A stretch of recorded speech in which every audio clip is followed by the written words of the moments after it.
పరిశుద్ధ నామమునకు మహిమ కలుగును గాక. శ్రేష్టమైన చక్కని శుభదినం ఇచ్చిన ప్రభువుకు కోట్ల కొలదిగా వందనములు, స్తుతులు, స్తోత్రం చెల్లిస్తూ ఆసక్తిగా వాక్యం వింటున్న మీ అందరికీ కూడా ప్రభు పేరిట నా హృదయపూర్వకమైన వందనాలు తెలియజేస్తున్నాను. నేటి దినమునకైన వాక్య భాగాన్ని చదువుకుందాం. రాజుల మొదటి గ్రంథం 9వ అధ్యాయము 3వ వచనాన్ని చదువుకుందాం. అతనితో ఇలాగూ సెలవిచ్చెను, నా సముఖమందు నీవు చేసిన ప్రార్థన విన్నపములను నేను అంగీకరించితిని. క్రీస్తునందు ప్రియమైన దేవుని బిడ్డలారా, దేవుని సన్నిధిలో ప్రార్థించడానికి దేవుని యొక్క సముఖము మనకు అవసరమై ఉన్నది. The presence of God. కనుక దేవుని యొక్క సన్నిధి, దేవుని యొక్క సముఖము మనకు లేకపోతే దేవుని బిడ్డలారా మనం చేసే ప్రార్థనలు దేవుడు అంగీకరించడు. అందుకే నా సన్నిధిలో లేక నా సముఖమందు నీవు చేసిన ప్రార్థన విన్నపములను నేను అంగీకరించి తిని అని రాయబడింది. దేవుడి మాటలు సొలొమోనుతో చెప్పడం మనం చూస్తున్నాం.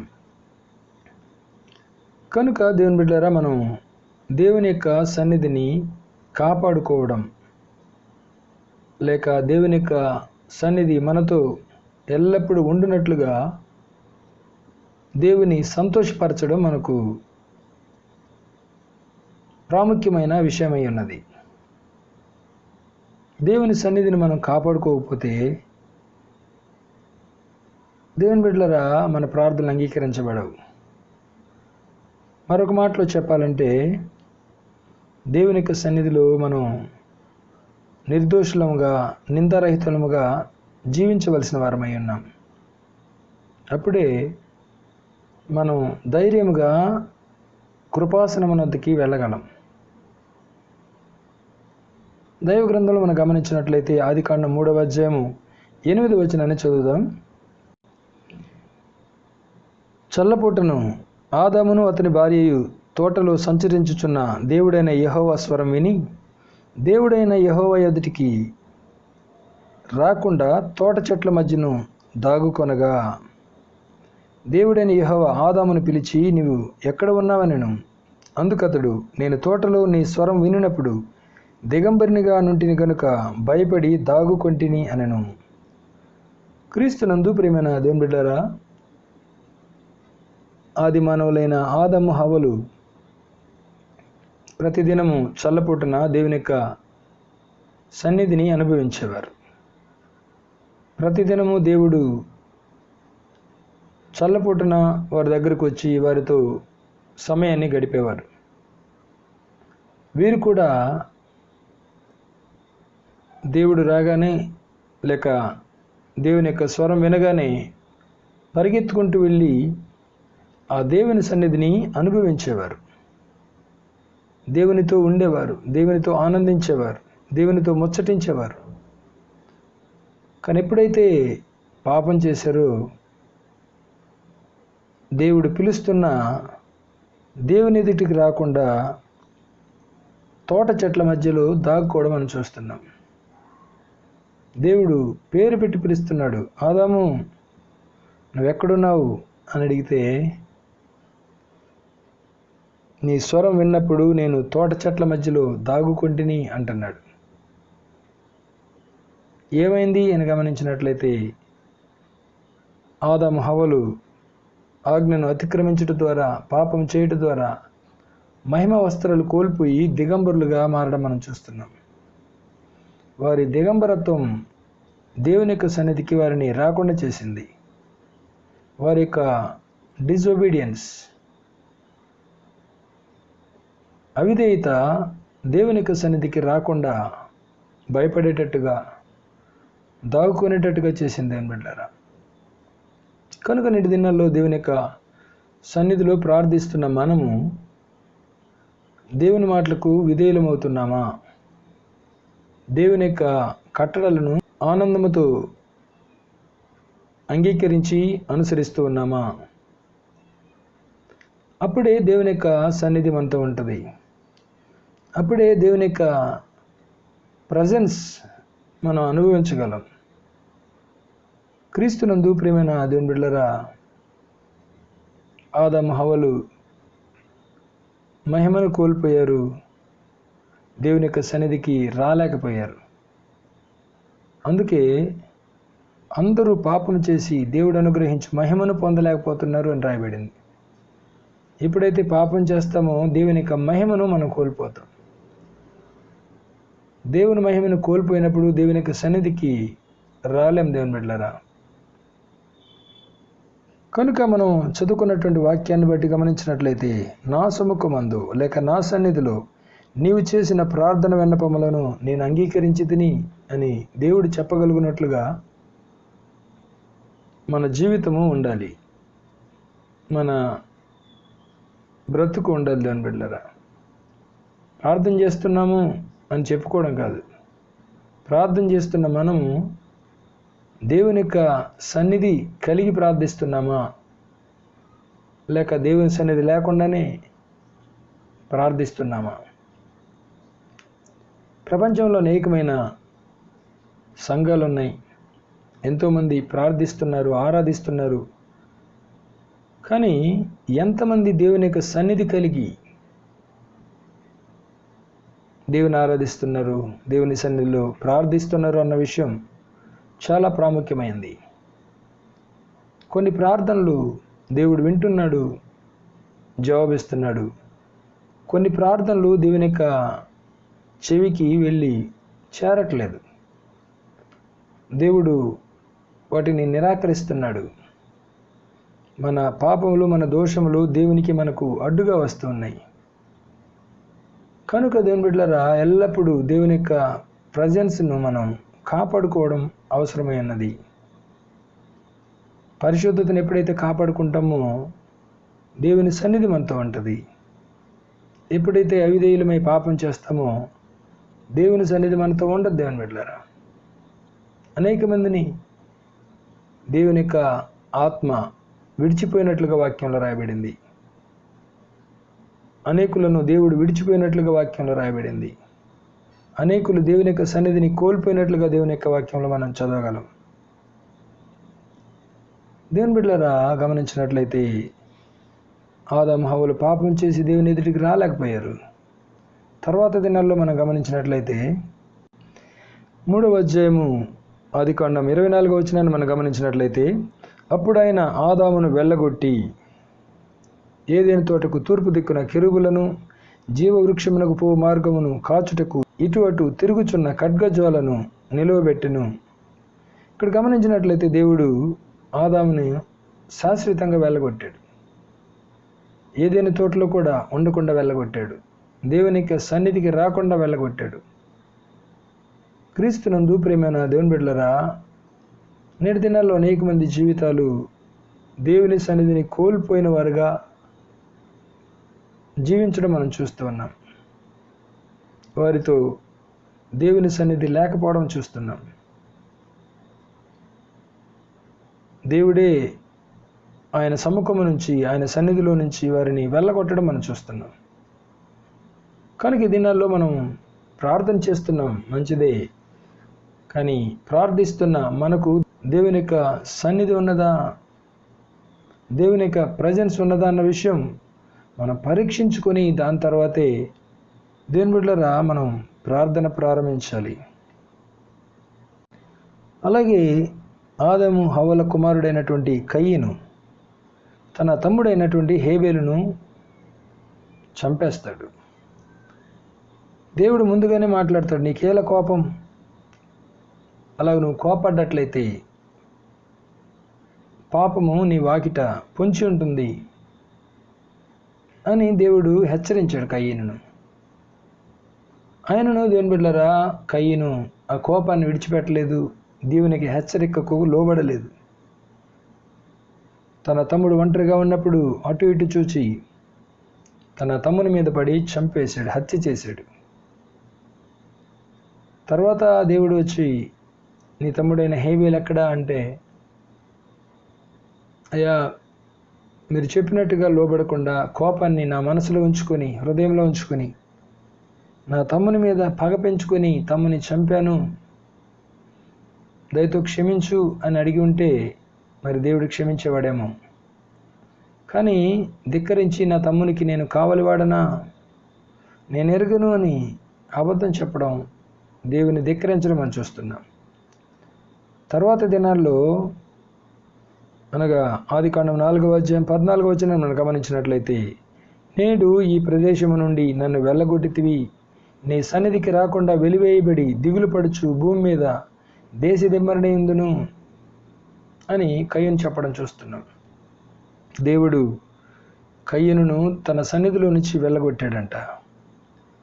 తన సన్నిధికి రాకుండా కయ్యనును వెలివేశాడంట. దేవుని బిడ్డలారా, దేవుని సన్నిధి లేని దేశదిమ్మరిగా కయ్యను వెళ్ళవలసి వచ్చింది. కనుక దేవుని బిడ్డలారా, మన జీవితంలో దేవుని యొక్క ప్రజెన్స్ మనతో ఉందా? దేవుని యొక్క సన్నిధి కలిగి మనం ప్రార్థన చేస్తున్నామా? దేవుని యొక్క సన్నిధి లేకుండా మనం ప్రార్థన చేస్తున్నామా అన్న విషయం మనం గ్రహించాలి. ఆదికాండం 6వ అధ్యాయము 11వ వచనం గమనించినట్లయితే, భూలోకము దేవుని సన్నిధిని చెడిపోయి ఉండెను, భూలోకము బలాత్కారముతో నిండి ఉండెను. దేవుడు భూలోకమును చూచినప్పుడు అది చెడిపోయి ఉండెను. భూమి మీద సమస్త శరీరులు తమ మార్గమును చెరిపివేసుకుని ఉండిరి. క్రీస్తునందు ప్రియమైన దేవుని బిడ్డలారా, దేవుని యొక్క సన్నిధిలో భూలోకం లేక భూలోకంలో ఉన్న మనుషులు అందరూ కూడా చెడిపోయి ఉన్నారంట. తమ మార్గములను చెరిపివేసుకున్నారంట. కనుక దేవుని యొక్క సన్నిధిలో మన మార్గములు, మన జీవితములు ఎలా ఉన్నాయి అని మనల్ని మనము పరీక్షించుకొని దేవుని యొక్క సన్నిధిలో ప్రార్థన ప్రారంభించాలి. మనలను మనమే విమర్శించుకునేలా తీర్పు పొందకపోదుము అని రాయబడింది. అందుకే భక్తులు అనేక మంది ప్రార్థన ప్రారంభించే ముందు వారి పాపములు ఒప్పుకున్నట్లుగా దైవ గ్రంథములు మనం గమనించగలం. నెహెమ్యా తన పాపములు, తన ప్రజల పాపములు, దానియేలు తన పాపములు, తన ప్రజల పాపములు ఒప్పుకొని తర్వాత ఏ సబ్జెక్ట్ అయితే ప్రార్థించాలో ఆ సబ్జెక్ట్ ప్రార్థించినట్లుగా వాక్యాన్ని చూస్తున్నాం. కనుక దేవుని బిడ్డలారా, మొట్టమొదట దేవుని యొక్క సన్నిధిలో మన దోషములు, మన అతిక్రమములు, పాపములు ఒప్పుకొని పశ్చాత్తాపడి దేవుని యొక్క కనికరాన్ని, దేవుని యొక్క సన్నిధిని మనం పొందుకోవాలి. అప్పుడే మన ప్రార్థనలు అంగీకరించబడతాయి. మన ప్రార్థనలు దేవుడు వింటాడు. దేవుని బిడ్డలారా, ఆదికాండం 7వ అధ్యాయము 1వ వచనాన్ని మనం గమనించినట్లయితే, యెహోవా ఈ తరం వారిలో నీవే నా ఎదుట నీతిమంతుడివై ఉండుట చూచితిని గనుక నీవును నీ ఇంటి వారును ఓడలో ప్రవేశించుడి అని నోహుతో చెప్పడం మనం చూస్తున్నాం. ఈ మాట ఇంగ్లీష్లో మనం గమనించినట్లయితే బిఫోర్ మీ లేక ఇన్ మై ప్రజెన్స్ అని ఉంటుంది. నా సన్నిధిలో, నా ఎదుట నీవు మాత్రమే నీతిమంతుడుగా జీవించావు, నీవు మాత్రమే నీతిమంతుడిగా కనబడుతున్నావు అని నోహుతో దేవుడు మాట్లాడడం చూస్తున్నాం. భూలోకం అంతా చెడిపోయి ఉండగా నోహు మాత్రం దేవుని యొక్క సన్నిధిలో నీతిమంతుడిగా జీవించాడు. అందుకే నోహు కుటుంబానికి దేవుడు ఓడను సిద్ధం చేసుకోమని దేవుని బిడ్డలారా ఒక బ్లెస్సింగ్ ఇస్తున్నాడు. ఒక కాపుదల, ఒక భద్రత ఇస్తూ ఉన్నాడు. తర్వాత దినాల్లో భూమి మీద ఉన్న మనుషులేమి, సకల విధమైన ప్రాణులేమి అన్నీ కూడా చనిపోయాయి. నోహు కుటుంబము, ఆ ఓడలో ఉన్న జీవులు మాత్రం, ప్రాణులు మాత్రం సజీవంగా బ్రతికినట్లుగా వాక్యం చూస్తున్నాం. చూడండి దేవుని బిడ్డలారా, ఎంత ఘోరం. కనుక దేవుని యొక్క సన్నిధిని మనం పోగొట్టుకోకూడదు. దేవుని యొక్క ప్రజెన్స్ని మనం నష్టపరచుకోకూడదు. దేవుని బిడ్డలారా, ఆ దేవుని సన్నిధి పోయిన తర్వాత మనం ఎంత ప్రార్థన చేసినా దేవుడు ఆలకించడు.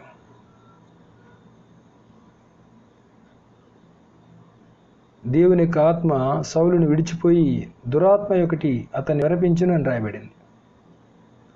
అవును దేవుని బిడ్డలారా, దేవుని యొక్క సన్నిధి మనకు పోతే మనకు మిగిలేది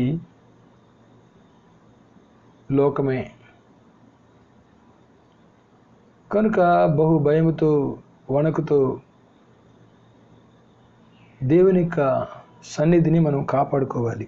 యెషయా గ్రంథం 66వ అధ్యాయం 2వ వచనాన్ని మనం గమనించినట్లయితే, ఎవడు దీనుడై నలిగిన హృదయము గలవాడై నా మాట విని వణకుచుండునో వానినే నేను దృష్టించుచున్నాను. దేవుని బిడ్డలారా, దేవుని యొక్క సన్నిధిని పోగొట్టుకోకుండా ఉండాలి అంటే దేవుని సన్నిధిలో మనం వణకుతో జీవించాలి, భయముతో జీవించాలి. అందుకే యెహోవా యందలి భయం వారికి ఐశ్వర్యము అని రాయబడింది. దేవుని యొక్క సన్నిధిలో ఎవరైతే వణుకుతూ జీవిస్తారో, దీనులై జీవిస్తారో, నలిగిన హృదయం గలవారై దేవుని మాట విని వణుకుతారో వారినే దేవుడు దృష్టిస్తాడు. వారి ప్రార్థనలే దేవుడు వింటాడు. వారి ప్రార్థనలకు దేవుని బిడ్డలారా ప్రత్యుత్తరం ఇస్తాడు. కనుక ఈ దినమందు ప్రార్థిస్తున్న మనము దేవుని యొక్క సన్నిధిని కలిగి ఉన్నామా?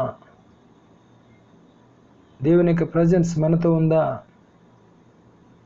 అన్న విషయం మనం గ్రహించాలి.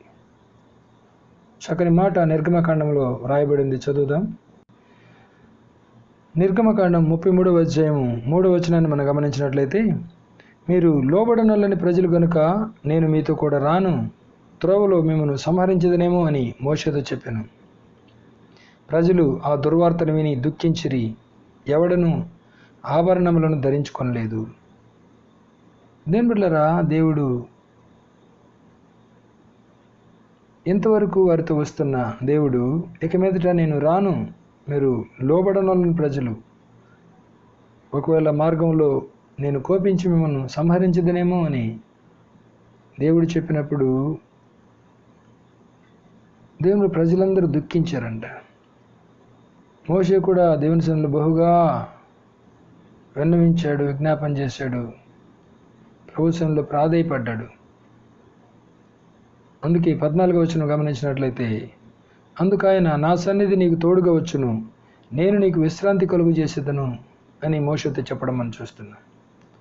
మోషే కూడా నీ సన్నిధి రాని ఎడల ఇక్కడ నుండి మమ్మల్ని తోడుకొని పోకము అని ప్రార్థించడం చూస్తున్నాం. కనుక దేవుని యొక్క సన్నిధి, దేవుని యొక్క ప్రజెన్స్ ఉంటేనే మనకు విశ్రాంతి, నెమ్మది ఉంటుంది. అని బిడ్డారా, దేవుని సన్నిధి లేని వారికి విశ్రాంతి ఉండదు. చూడండి, కయీను అంటున్నాడు, నేను దిగులు పడి దేశదిమ్మరునై తిరుగుతాను, నీ సన్నిధి నుంచి నేను వెళ్ళగొట్టబడ్డాను అంటున్నాడు. నెమ్మది కోల్పోయాడు. ఇక్కడ కూడా మీ సన్నిధి మాతో రాకపోతే మేము ఎక్కడి నుంచి వెళ్ళమంటున్నాడు మోషే. దేవుడు నా సన్నిధి నీకు తోడుగా వచ్చును, నేను నీకు విశ్రాంతి కలుగు చేస్తానని చెప్పాడు. కనుక దేవుని సన్నిధి ఎవరితో ఉంటుందో వారికి విశ్రాంతి ఉంటుంది, నెమ్మది ఉంటుంది, సమాధానం ఉంటుంది. దేవుని యొక్క సన్నిధి ఎవరితో ఉండదో వారికి విశ్రాంతి ఉండదు, నెమ్మది ఉండదు, సమాధానం ఉండదు. దేవుని బిడ్డలారా, వారు చేసే ప్రార్థనలకు జవాబులు దొరకవు. కనుక లోబడనోళ్ళని ప్రజలతో దేవుడు ఉండడు, దేవుని ప్రజెన్స్ ఉండదు. కనుక సరిచేసుకుందాం, చక్కపరుచుకుందాం, అన్ని విషయాల్లో దేవునికి లోబడదాం, దేవుని యొక్క సన్నిధిని కాపాడుకుందాం, దేవుని సన్నిధిలో నిందారహితంగా జీవిద్దాం. అప్పుడు దేవుని బిడ్డలారా, మన ప్రార్థనలన్నీ ఆలకించబడతాయి, గొప్ప సమాధానం, సంతోషంతో జీవిస్తాం. అట్టి కృప దేవుడు మనకు అనుగ్రహించి ఆశీర్వదించునుగాక. ఆమేన్, ఆమేన్, ఆమేన్.